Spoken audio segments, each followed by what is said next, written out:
Hi hello friends, welcome back to my channel Hema Suman Kannada YouTube ಚಾನಲ್ಗೆ. Friends, ಎಲ್ಲರೂ ಹೇಗಿದ್ದೀರಾ? ಎಲ್ಲರೂ ಚೆನ್ನಾಗಿದ್ದೀರಾ ಅಂತ ಭಾವಿಸ್ತೀನಿ. ಸೊ ಇವತ್ತು ವಿಡಿಯೋ ಸ್ಟಾರ್ಟ್ ಮಾಡೋಣ ಬನ್ನಿ.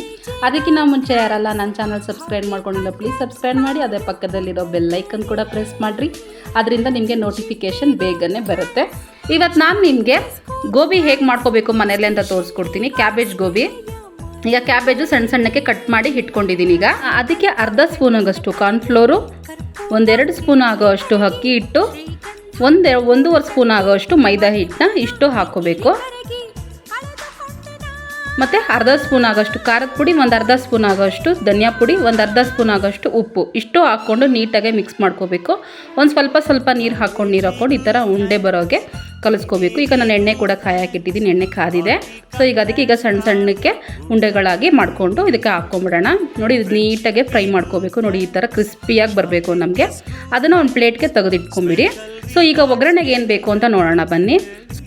ಈರುಳ್ಳಿ, ಕೊತ್ತಂಬರಿ ಸೊಪ್ಪು, ಶುಂಠಿ ಮತ್ತು ಬೆಳ್ಳುಳ್ಳಿ ಸಣ್ಣಕ್ಕೆ ಚಾಪ್ಸ್ ಈ ಥರ ಸಣ್ಣಕ್ಕೆ ಕಟ್ ಮಾಡಿ ಇಟ್ಕೊಂಡಿದ್ದೀನಿ. ಹಸಿಮೆಣ್ಸಿನ್ಕಾಯಿ, ಸ್ವಲ್ಪ ಕರಿಬೇವು. ಈಗ ಒಂದು ಬಾಣಲಿಗೆ 1-2 ಸ್ಪೂನ್ ಆಗೋಷ್ಟು ಎಣ್ಣೆನ ಹಾಕ್ಕೋಬೇಕು. ಎಣ್ಣೆ ಹಾಕ್ಕೊಂಡು ಇದಕ್ಕೆ ಈರುಳ್ಳಿ ಹಾಕ್ಕೋಬೇಕು. ಈರುಳ್ಳಿನ ಹಾಕ್ಕೊಂಡು ಮತ್ತು ನಾವು ಆ ಶುಂಠಿ ಬೆಳ್ಳುಳ್ಳಿ ಸಣ್ಣಕ್ಕೆ ಕಟ್ ಮಾಡಿರ್ತೀವಲ್ಲ, ತುಂಬಾ ಚೆನ್ನಾಗಿರುತ್ತೆ ಟೇಸ್ಟ್. ಈ ಥರ ಹಾಕಿದ್ರೆ ನಿಮಗೆ ಆಗಲ್ಲ ಅಂದರೆ ಪೇಸ್ಟ್ ಕೂಡ ಹಾಕ್ಕೊಳ್ಳಿ. ಸೊ ಈಗ ಅದಕ್ಕೆ ಹಸಿಮೆಣ್ಸಿನ್ಕಾಯಿ ಮತ್ತು ಕರಿಬೇವನ್ನ ಹಾಕ್ಕೊಂಡು ನೀಟಾಗಿ ಮಿಕ್ಸ್ ಮಾಡ್ಕೋಬೇಕು. ನೀಟಾಗಿ ಮಿಕ್ಸ್ ಮಾಡ್ಕೊಂಡು ಸ್ವಲ್ಪ ಫ್ರೈ ಮಾಡ್ಕೋಬೇಕು. ಒಂಚೂರು ಕಲರ್ ಚೇಂಜ್ ಆಗಬೇಕು. ಅದಾದಮೇಲೆ ಅರ್ಧ ಸ್ಪೂನ್ ಆಗೋಷ್ಟು ಖಾರದ ಪುಡಿ, ಅರ್ಧ ಸ್ಪೂನ್ ಆಗೋಷ್ಟು ಧನಿಯಾ ಪುಡಿ, ರುಚಿಗೆ ಎಷ್ಟು ಬೇಕೋ ಅಷ್ಟು ಉಪ್ಪನ್ನ ಹಾಕ್ಕೊಂಡು ನೀಟಾಗಿ ಮಿಕ್ಸ್ ಮಾಡ್ಕೊಂಡ್ಬಿಡ್ಬೇಕು. ಸೊ ಈಗ ನೀಟಾಗಿ ಮಿಕ್ಸ್ ಮಾಡ್ತಾ ಇರಬೇಕಾದ್ರೇ ಈಗ ಅರ್ಧ ಸ್ಪೂನ್ ಆಗೋಷ್ಟು ಸೋಯಾ ಸಾಸ್ನ ಹಾಕ್ಕೋಬೇಕು. ಸೋಯಾ ಸಾಸ್ನ ಹಾಕ್ಕೊಳ್ಳಿ. ಸೋಯಾ ಸಾಸ್ನ ಹಾಕ್ಕೊಂಡಾದ್ಮೇಲೆ ಅರ್ಧ ಸ್ಪೂನು ಟೊಮೆಟೊ ಸಾಸ್ನ ಹಾಕ್ತಾಯಿದ್ದೀನಿ. ಟೊಮೆಟೊ ಸಾಸ್ನ ಹಾಕ್ಕೊಂಡು ಇದನ್ನು ನೀಟಾಗಿ ಮಿಕ್ಸ್ ಮಾಡ್ಕೊಂಡ್ಬಿಡ್ಬೇಕು. ಮಿಕ್ಸ್ ಮಾಡಿಕೊಂಡು ಈಗ ಕಾರ್ನ್ಫ್ಲೋರ್ 1 ಸ್ಪೂನ್ ಕಾರ್ನ್ಫ್ಲೋರ್ನ ನೀರಲ್ಲಿ ಕಲಿಸ್ಕೊಂಡು ಇದಕ್ಕೆ ಹಾಕ್ಕೋಬೇಕು. ಅರ್ಧ ಗ್ಲಾಸಷ್ಟು ನೀರು ತೊಗೊಂಡು ಕಾರ್ನ್ಫ್ಲೋರ್ನ ಕಲಿಸ್ಕೊಂಡು ಇದಕ್ಕೆ ಹಾಕ್ಕೊಬಿಡಿ. ಹಾಕ್ಕೊಂಡು ಒಂದು ಸ್ವಲ್ಪ ಲೋ ಫ್ಲೇಮಲ್ಲಿ ಇಟ್ಕೊಳ್ಳಿ. ನೀವು ಹೈ ಫ್ಲೇಮ್ ಇಟ್ಕೊಬಿಡಿ. ಲೋ ಫ್ಲೇಮ್ ಇಟ್ಕೊಂಡ್ರೆ ಈ ಥರ ನೋಡಿ ಗಟ್ಟಿ ಆಗುತ್ತೆ. ನೋಡಿ, ಈ ಥರ ಗಟ್ಟಿ ಆಗ್ತಿದೆಯಲ್ಲ, ಇನ್ನೊಂದು ಸ್ವಲ್ಪ ಗಟ್ಟಿ ಆಗಲಿ ಅದು. ಅದಾದಮೇಲೆ ನಾವು ಪಕ್ಕದಲ್ಲಿ ಗೋಬಿ ಮಾಡ್ಕೊಂಡಿರ್ತೀವಲ್ಲ, ಆ ಗೋಬಿನ ಇದಕ್ಕೆ ಹಾಕ್ಕೊಂಬಿಡೋಣ. ಈಗ ನೋಡಿ, ಇಷ್ಟಾದರೆ ಕರೆಕ್ಟಾಗಿದೆ ಅಂತ ಅರ್ಥ.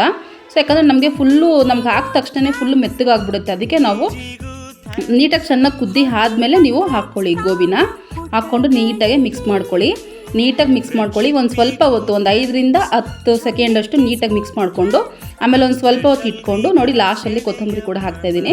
ಈಗ ನೋಡಿದ್ರಲ್ಲ ಫ್ರೆಂಡ್ಸ್, ಎಷ್ಟು ಸಿಂಪಲ್ಲಾಗಿ ನಾವು ಗೋಬಿ ಮನೇಲೇ ಮಾಡ್ಕೊಂಡ್ವಿ, ಕ್ಯಾಬೇಜ್ ಗೋಬಿ ಮನೇಲೇ ಮಾಡ್ಕೊಂಡ್ವಿ ಅಂತ. ನೀವು ಮನೇಲಿ ಟ್ರೈ ಮಾಡಿ ಹೇಗಿತ್ತು ಅಂತ ನನ್ನ ಕಮೆಂಟ್ಸಲ್ಲಿ ತಿಳಿಸಿ. ನೆಕ್ಸ್ಟ್ ವಿಡಿಯೋಗಾಗಿ ಕಾಯ್ತಾ ಇರಿ ಫ್ರೆಂಡ್ಸ್. Thank you. ಟಾಟಾ, ಬಾಯ್.